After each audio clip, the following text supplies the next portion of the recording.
Success mantra, we shape future. Hello everyone, welcome you all in today's the Hindu news analysis. So आज के the Hindu में 1 जनवरी का news भी important है। आप लोग कहोगे यार 1 जनवरी को भी पढ़े, कोई बात नहीं, नहीं पढ़ा आज पढ़ लो, है ना। तो 1 जनवरी के न्यूज़ में भी काफ़ी कुछ था जो आपके एग्जाम पॉइंट ऑफ व्यू से इम्पॉर्टेंट है और पहले भी पूछा जा चुका है उस कॉन्टेक्स्ट में question. And this I am saying with proof. आप कोई सा भी एग्जाम उठा लो, आज से 4 साल पहले या 3 साल पहले वाला इस तरह के अपॉइंटमेंट्स पूछे गए हैं, क्योंकि उसी साल का अपॉइंटमेंट था तो पूछ लिया, ठीक है। अब बात आती है कि सर कैसे, तो देखते कुछ टॉपिक्स है, जिस तरीके से देखेंगे उनको किस तरीके से एक्सप्लोर किया जा सकता है, ठीक है। चलिए तो देखते हैं आज का पहला टॉपिक हमारे लिए क्या है। Panagariya to head the 16th finance commission, है ना। एनके सिंह पढ़ते पढ़ते थक गए होंगे। 15th फाइनेंस कमीशन के हेड थे एनके सिंह साहब, राइट। अब 15th फाइनेंस कमीशन खत्म हुआ, यानी कि 5 साल हो गए, तो एक नया फाइनेंस कमीशन इनकलकेट किया गया, एक अपॉइंटमेंट हुई और इस अपॉइंटमेंट को किसने किया? प्रेसिडेंट साहिबा ने किया। अच्छा, इस फाइनेंस कमीशन की क्या इंपॉर्टेंस है, कौन हेड कर रहे हैं? दैट इज अरविंद पांगड़िया, जो कि नीति आयोग से रिलेट करते हैं पहले से। तो देखेंगे कि क्या क्या है, what exactly we need to learn in the finance commission, कि what exactly there is, the components in the finance commission, their interrelated aspects, and what exactly the Arvind Pangadia is going to do, and what is article 280 and what are the constitutional bodies, है ना। इस तरीके के question पूछे जाते हैं। कुछ कुछ याद आ रहा होगा जिनको भी CUET PG देना है और वो COQP 11 दैट इज DULLB देना चाह रहे हैं, उनके लिए इंपॉर्टेंट है ये news. Apart from date CUET से रिलेटेड कोई भी एग्जाम हो, MH सेट हो, स्लैट हो या जामिया हो, इस तरीके के क्वेश्चंस पूछे जाते हैं। Even last year I guess इस तरीके के क्वेश्चन को सिम्बायोसिस के पर्सनल इंटरव्यू राउंड में भी पूछा गया था कि बताइए फाइनेंस कमीशन का आर्टिकल क्या होता है और फाइनेंस कमीशन के हेड कौन है। तो पर्सनल इंटरव्यू में इस तरीके के क्वेश्चन पूछे जाते हैं। तो please it's a caveat to all to please be ready for such kind of questions, right. Next is the government's OTT oversight. Again इस टाइप के क्वेश्चन भी आपको इंटरव्यू में आ सकता है। ये फिर जिनको एनएल सैट देना है उनके लिए एस्से राइटिंग के लिए एक इंपॉर्टेंट एस्पेक्ट निकल के आता है यहाँ पे। या फिर रिप्लेसमेंट से रिलेटेड क्वेश्चन आता है कि इस एक्ट ने किस पुराने एक्ट को रिप्लेस किया है, ठीक है। Next is XPoSat in orbit to study the black holes and neutron stars. अब ये क्या है? तो ये इसरो का एक नया इनिशिएटिव है to study the black holes and neutron stars, उनकी प्रॉपर्टीज और उनके वेयर अबाउट्स के बारे में जानने के लिए 1 जनवरी को ये लॉन्च हुई। And it's a proud movement for India कि we have started 2024 with a very very successful event और India become the second country to do this. Who is the first? It is US, और उसके बाद हम हैं जो study करेंगे black holes और न्यूट्रॉन स्टार्स को। जानेंगे ब्लैक होल्स के टर्म्स को किसने कॉइन किया। अगेन इस पे एक बहुत बड़ा कंफ्यूजन है, अगर आप गूगल करेंगे इन सब चीज़ों को तो आपको मल्टीपल चीज़ें मिलेंगी। 1964 मिलेगा बट मोस्ट अप्रोप्रिएट इज 1968, तो हम उसके साथ जाएंगे। Next news is why the FIU financial intelligence unit INDs India act against the virtual assets provides. अब ये क्या नया है भाई FIU financial intelligence unit? Exactly थोड़ा 1 साल पीछे जाना होगा, मार्च में जो उसमें कुछ रेगुलेशंस आए थे to regulate these kinds of exchange bodies, इनको बैन किया गया है। जस्ट लाइक UAPA लगाया गया किस ऑर्गेनाइजेशन पे? कल। Just name it, right. Well I have a question on this also, so let's start with our first topic that is Panagariya to head the 16th finance commission, ठीक है। Now government ने former NITI Aayog के vice chairman Arvind Panagariya ji को as a new finance commission introduce किया है, the head of new finance commission.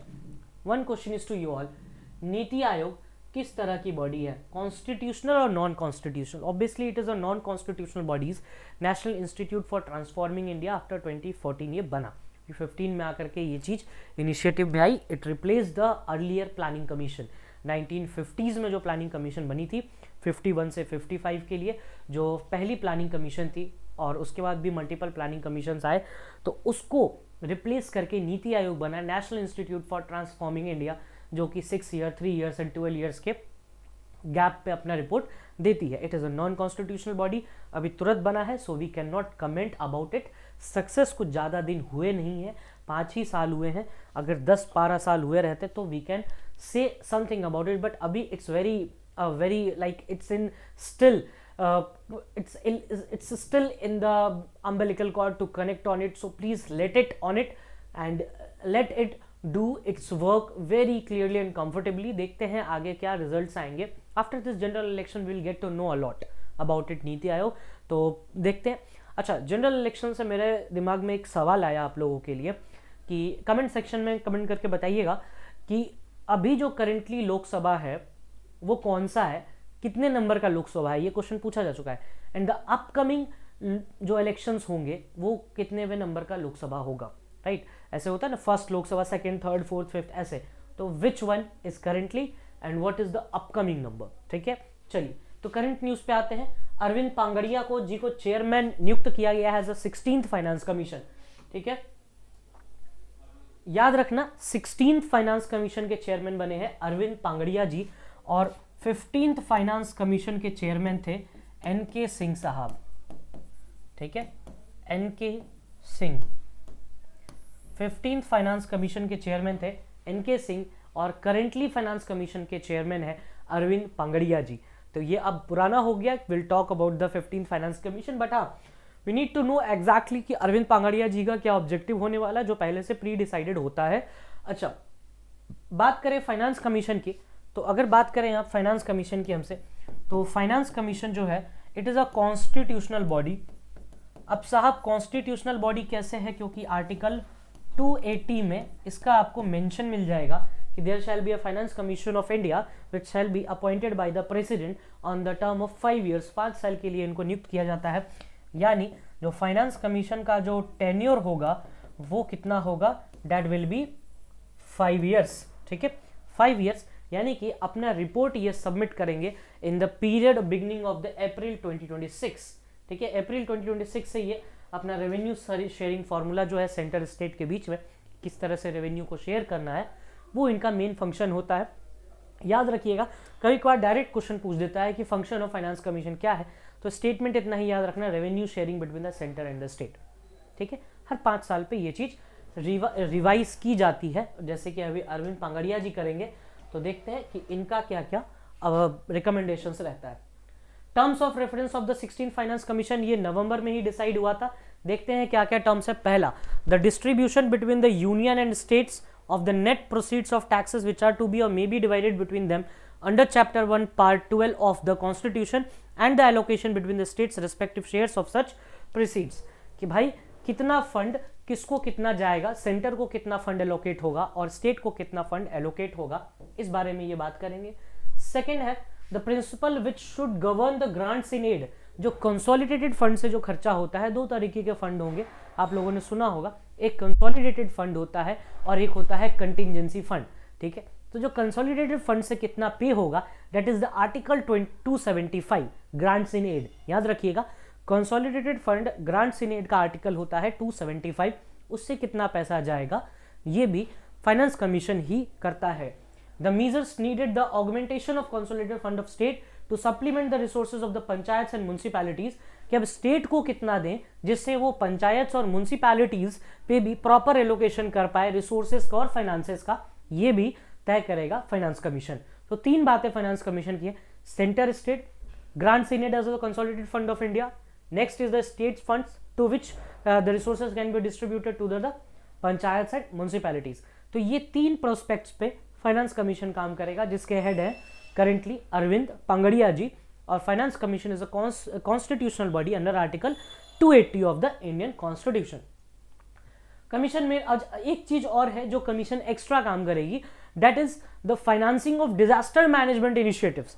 कि जो disaster management होती है, जैसे डिजास्टर्स बहुत सारे तरीके के होते हैं. फ्लड्स हो गया, अर्थक्वेक, जैसे अभी जापान में अर्थक्वेक आया on the 1st of January. It's very sad कि जितना डिस्ट्रक्शन हुआ लोगों का और उनकी प्रॉपर्टीज का. तो इस तरह के जो भी डिजास्टर्स होते हैं, जैसे फ्लड्स हुआ, मिशिगन अभी साइक्लोन आया था एक रिसेंटली. ठीक है, आप लोगों ने लास्ट ईयर उड़ीसा वाला ट्रेन एक्सीडेंट देखा था. इस तरह की जो डिजास्टर्स होते हैं, इनके लिए अप्रोप्रिएट रिकमेंडेशन करना, इनके लिए फंड्स एलोकेट करना, which is the contingency fund, ये भी फाइनेंस कमीशन ही करता है. और the commission shell make its report available by 2025, यानी अगले साल तक इनको अपना रिपोर्ट तैयार रखना है. और 5 years आने वाले 1st day of April 2026 तक ये अप्लाई होगा. अच्छा, एक चीज और, फाइनेंस कमीशन जो भी रिकमेंडेशंस देता है वो बाइंडिंग नहीं होता कभी भी, ये याद रखिएगा। और फाइनेंस कमीशन के रिपोर्ट्स को प्रेसिडेंट टेबल करते हैं पार्लियामेंट में, इनके रिपोर्ट्स बाइंडिंग नहीं होते, जस्ट लाइक दी कैग। हाँ, एडवाइजरी नेचर के होते हैं और ये रिकमेंडेड होता है गवर्नमेंट को कि आप माने इनके रिपोर्ट को, ठीक है। नेक्स्ट, फाइनेंस कमीशन के बारे में बात करें, it is a constitutional body under article 280, president appointment करते हैं और 5 ईयर्स का इनका अपॉइंटमेंट होता है, ठीक है। स्टेट फाइनेंस कमीशन का कॉन्स्टिट्यूशन हुआ था 73rd amendment 1992, that is the panchayati municipality. आपने 11th and 12th schedule of Indian constitution में इसको पढ़ा होगा। अच्छा, head of first finance commission was KC Niyogi was the first finance commission head of India और currently is Arvind Panagariya. 15th commission is N K Singh. ये 3 नाम आप याद रखिए जो कि इंपॉर्टेंट है आपके एग्जाम के पॉइंट ऑफ व्यू से। Now the governments OTT oversight, देखो अगर आपने ये आर्टिकल कल पढ़ा होगा तो it's more like I don't feel comfortable in reading this article, but comfortability in what sense? Comfortability in the sense of press censorship, right? अगर आप इस आर्टिकल के कंक्लूजन पे जाएंगे तो समवॉट समवेयर राइट, बिकॉज इस आर्टिकल को आप देखिए ध्यान से तो इसमें साफ साफ हर जगह ये लिखी हुई है, हर दूसरे पैराग्राफ के बाद ये चीज बताया भी गया है कि इस बिल में, that is the new broadcast services bill, right, which is going to replace the cable television networks act 95-96 का एक्ट को ये रिप्लेस करेगा, केबल टेलीविजन नेटवर्क। और ये जो आपका न्यू ब्रॉडकास्ट सर्विसेज बिल 2023 है, ये केवल टेलीविजन नेटवर्क के केबल नेटवर्क्स पे ही नहीं बल्कि ओटीटी को भी रेगुलेट करेगा। तो ओटीटी प्लेटफॉर्म्स का एक प्रॉब्लम आया है इसमें, और उनका प्रॉब्लम बहुत जेन्युइन भी लगा मुझे कहीं हद तक कि भाई there is too much involvement of centre in every aspect. अब कैसे, तो देखते हैं। इसमें एक 3 टायर रेगुलेटरी सिस्टम बनाया गया जिसमें भी सेंटर का रोल है और बहुत स्ट्रेट फॉरवर्ड रोल है। देखते हैं क्या है। व्हाट डज द बिल से? No person of broadcasting company can provide services. आप बिना फॉर्मल रजिस्ट्रेशन के नहीं करेंगे except Prasar Bharati and parliament channels, ठीक है। This is very easy that and that is very good also कि आपको कहीं ना कहीं रजिस्ट्रेशन कराना जरूरी है ताकि फ्री स्पीच का वायलेशन ना हो, ठीक है। फ्री स्पीच और हेट स्पीच में बहुत अंतर होता है। Free speech have a limitation in itself. Even I support somewhat somewhere कि फ्री स्पीच का लिमिटेशन होना भी चाहिए in a democratic country like India, कि अगर आप फ्री स्पीच दे रहे हो तो free speech should not hurt the sentiment of others, but at the same point of time the free speech can not be limited. So you have to check it in every aspect. कभी भी कोई law बनता है तो it should pass through each and every aspects and layers of the society. Next देखते हैं। In line of the previous, all cables and satellite broadcasting network operators must register to operate, while broadcasters should get approval from the registering authority for transmitting program. They are also required to maintain subscriber data. कि जिसने आपको subscribe कर रखा है उसका data जरूरी भी है कि अगर आपके सब्सक्राइबर कुछ गलत ना कर, है ना। हमने कुछ टाइम पहले देखा था कि कंटेंट रेगुलेशन के लिए भी आया था PIB, प्रेस इंफॉर्मेशन ब्यूरो, जिसको करता था।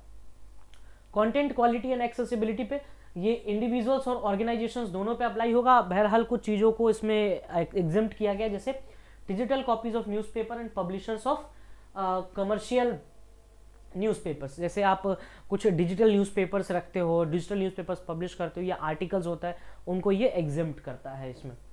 नेक्स्ट इस कंटेंट इवेल्युएशन कमेटी बनाई जाएगी जिसमें बहुत ही वैरायटी ऑफ मेंबर्स रहेंगे। उसमें आती हैं women, child welfare, schedule caste, schedule tribes and minorities. But इसमें एक प्रॉब्लम है कि इसका साइज, कोरम और ऑपरेशनल डिटेल्स सेंटर कंट्रोल करेगा। Centre meanwhile will have the authority to define the size, quorum and other operational details of the committee. Now what is this operational details? It is अपने आप में it is a very very broad term, right. Next देखते हैं the 3-tier regulatory structure prescribe the draft in the following components. तो 3-tier draft क्या क्या बताइए? Self regulation bye operators, कि भाई ब्रॉडकास्टर्स एंड ब्रॉडकास्टिंग नेटवर्क्स जितने भी हैं सारे will have to establish and maintain mechanism for the filing and redressal complaints. The grievance redressal officer will be appointed to handle complaints related to content and contravention of the programme and advertisements code. Basically जितना भी content बनेगा वो broadcasters और broadcasting networks जो है उनका duty है कि वो मेंटेन करें, और कुछ भी इस तरह का रिड्रेसल होता है तो वो फाइल करें, ठीक है। फाइलिंग एंड रिड्रेसल, और अगर नहीं होता है तो रिक्विजिट्स एक्शन लिए जाएंगे। ब्रॉडकास्टर्स एंड ब्रॉडकास्टिंग नेटवर्क से यहाँ मतलब है कि जिस चैनल वो उसको ब्रॉडकास्ट कर रहा है या फिर जो पेरेंट बॉडी है उस नेटवर्क का, वो इसमें लायबल होगा। सेल्फ रेगुलेटरी ऑर्गेनाइजेशंस की बात करें तो it is a proposed body of broadcasters, broadcasting network operators और देयर एसोसिएशंस। वही बात हो रही है कि जो पेरेंट बॉडी हैं उनके एसोसिएशंस, टेलीविज़न नेटवर्क एसोसिएशंस या OTT नेटवर्क एसोसिएशंस, ठीक है, वो अपने मेंबर्स को गाइड करेंगे। जो डिफरेंट डिफरेंट ब्रॉडकास्टर्स के पर्सन्स होंगे वो गाइड करेंगे यहाँ पर। ब्रॉडकास्टर एडवाइजरी काउंसिल, तो उसमें सेंटर ने एडवाइजरी काउंसिल बनाया जिसमें इंडिपेंडेंट एक्सपर्ट होंगे और कुछ गवर्नमेंट के भी रिप्रेजेंटेटिव। अगेन वो सेंटर का रोल यहाँ पर आपको दिख रहा होगा। Now the next topic is XPoSat in orbit to study the black holes and neutron stars. ठीक है, अब क्या है एक्सपोसेट, क्या स्टडी करेगा, क्या पेलोड्स हैं, क्या न्यूट्रॉन स्टार्स हैं, किसने बनाया, ये सब हमारे एग्जाम के लिए इंपॉर्टेंट है। तो इन सब चीज़ों को एक एक करके हम डिफाइन करेंगे। तो इंडियन स्पेस रिसर्च ऑर्गेनाइजेशन ने अपना न्यू ईयर स्टार्ट किया। PSLV C58 के थ्रू इन्होंने एक्सरे पोलैरिमीटर सैटेलाइट को लॉन्च किया मंडे को, डेट इज वॉज द 1 जनवरी। और PSLV का 60th मिशन था ये PSLV 58, और ये 9-10 पे सुबह सतीश धवन स्पेस सेंटर श्रीहरिकोटा और लॉन्च किया गया into an eastward low inclination orbit. कभी एक बार ये पूछ दिया जाता है कि किसने लॉन्च किया, तो Satish Dhawan space centre Sriharikota. Successful launch ने इंडिया को एक एलीट कैटेगरी में डाल दिया, और ये एलीट कैटेगरी क्या है कि आफ्टर नासा इन 2021 इंडिया ने अब 2024 में इस चीज को सक्सेस दिया है।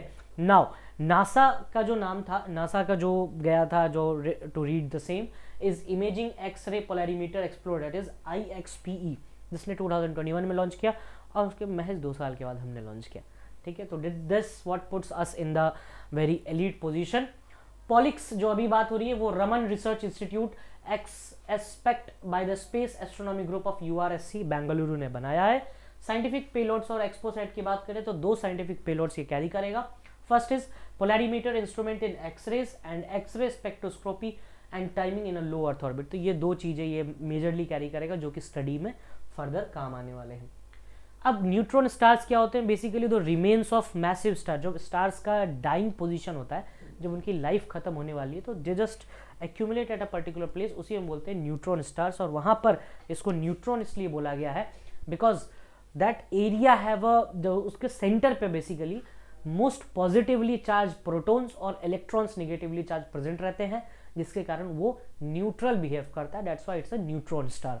ठीक है, with the impressive beginning ISRO ने पोम 3 क्या है, तो PSLV ऑर्बिटल एक्सपेरिमेंटल मॉड्यूल और उसके साथ 10 पेलोड्स को भी लॉन्च किया इस एक्सपेरिमेंटल मॉड्यूल में। अब देखते हैं आगे इसका सक्सेस का क्या रोल रहता है। इसरो ने बहुत सारा काम किया है। गगनयान, कहीं ना कहीं गगनयान के पर्सपेक्टिव में भी आगे कुछ टाइम में बात होगी। Aditya L1 is on the mission, Chandrayaan 3, और अब यहाँ पर हमारे पास इसरो का एक नया PSLV C58 जो लॉन्च किया, जिसने पोलैरिमीटर को और स्टडी करना है black hole and neutron stars को। तो ये बहुत एक इम्पॉर्टेंट अचीवमेंट्स है जब हम इसरो के पर्सपेक्टिव से बात करते हैं। तो अगर आप CUET PG की तैयारी कर रहे हैं, CUET UG की तैयारी कर रहे हैं, और कोई भी एग्ज़ाम जो आप मार्च-अप्रैल में देने वाले हैं उनके लिए आप कम से कम 6 से 7 महीना पुराना GK तो कवर करेंगे ही। तो उस GK में आपको ये सब आ जाता है, that is the Gaganyaan, Chandrayaan, ठीक है, अब नया ये polarimeter and the next is the Aditya L1। तो ये 4-5 चीज़ों को आप समेट के रखिए। जब स्पेस मिशन में इतने में से ही क्वेश्चन आएगा, इससे आगे नहीं जाएगा। क्लैट में भी था उन्होंने भी बहुत लिमिटेड किया, ज़्यादा एक्सप्लोर नहीं करने दिया टॉपिक को। ठीक है, चलिए। The term black hole itself 1968 में प्रिंसटन के एक फिजिसिस्ट थे जॉन व्हीलर, उन्होंने इस टर्म को क्वाइन किया था। ऐसा मतलब 1964 भी मिल जाएगा, but most appropriate is 1968। Princeton के फिजिसिस्ट थे जॉन व्हीलर, उन्होंने इस टर्म को क्वाइन किया टेक्निकली। ठीक है, चलिए नेक्स्ट देखते हैं। Why did FIU, that is the financial intelligence unit India, act against the virtual asset providers. देखो एग्जैक्टली क्या हुआ था कि कुछ प्रोवाइडर्स है, that is the digital asset provider, जैसे आप यहाँ पर नाम देख सकते हो, Binance, KuCoin, Huobi, Bitfinex and MEXIS global among others. 8 अलग अलग नाम है। बेसिकली इनका काम क्या होता है, ये क्रिप्टो रेगुलेशंस और एक्सचेंज के बारे में ये डील करते हैं। तो इनको ऑपरेशनली इलीगल बताया गया है as per the prevention of money laundering act 2002। ये टॉपिक टेक्निकली आपका लीगल पर्सपेक्टिव से ज़्यादा इंपॉर्टेंट है। जो आप बात करते हो लीगल अफेयर्स की, जब CUET PG की बात होती है, तो दिस इज इंपॉर्टेंट। ठीक है, नेक्स्ट देखते हैं। इन मार्च 2023 में किया गया था कि वर्चुअल डिजिटल असेट प्रोवाइडर्स को कि आप रजिस्टर करें, अदरवाइज आपको इलीगल करार दिया जाएगा अंडर द PMLA। बिकॉज बहुत प्रॉब्लम होती है अगर ये एक्सचेंज कर रहे हैं, तो देयर आर चांसेस कि आप यहाँ पर करेंसी के साथ मिसयूज कर सकते हैं और कुछ इलीगल ट्रेड्स या इलीगल फाइनेंशियल एक्टिविटीज़ एक्ट करती हैं यहाँ पे, जो टेररिज्म रेगुलेशंस के लिए बनाया गया था। तो फाइनली ये रजिस्टर नहीं किया इन लोगों ने और इनको इसके अंदर ब्लैकलिस्ट किया गया है। What not to be missed में 3 टॉपिक है हमारे पास, and I it's a humble request to everyone to read these all 3 topics very detail. ठीक है, 2 टॉपिक तो बहुत आसान है। Parliamentary security breach, accused underwent the psycho analysis, what is it, psycho analysis क्या होता है, बस एक बार पढ़ना है आपको just for the English perspective, थोड़ा सा अच्छा है। India's 1991 crisis in the RBI governor's role, आज द हिंदू ने एक आर्टिकल दिया है छोटा सा, उसको पढ़िएगा। It is very very simple article, कुछ ऐसा समझने लायक नहीं है। Now second is case by case exemption from the new MG NREGA payment system center. कल क्या न्यूज़पेपर से पढ़िएगा, आज के नहीं। एग्जैक्टली इसमें क्या है, अभी गवर्नमेंट क्या करने चाह रही है कि जो मनरेगा में पेमेंट होता था कैश के थ्रू या बैंक अकाउंट में, अब वो वैसे नहीं होगा। अब आप अपने आधार से बैंक को लिंक कर लेंगे। ठीक है, इसमें 2 टर्म होता है, आधार सीडिंग एंड आधार मैपिंग। ठीक है, अगर आप आधार मैपिंग कराते हो तो आप डीबीटी का बेनिफिट ले सकते हो। Now what is DBT? DBT is the direct benefit transfer. ठीक है, और आधार सीडिंग करोगे, Aadhaar seeding is basically Aadhaar linking. ठीक है, आधार को अपने बैंक अकाउंट से लिंक करो, मैपिंग कराओ और उसके बाद आपको पेमेंट मिलेगा। बट इसके ऊपर क्वेश्चन ये उठ रहा है कि ये कितना ट्रांसपेरेंट है और क्या इस पर कोई प्रॉब्लम नहीं होगा, क्योंकि अगर आप आधार से लिंक कर लेते हो तो आपका Aadhaar number is enough to get access of a bank account. और ऐसा नहीं है कि ये कुछ आप एंटी गवर्नमेंट स्टेटमेंट, ऐसा बिल्कुल नहीं है।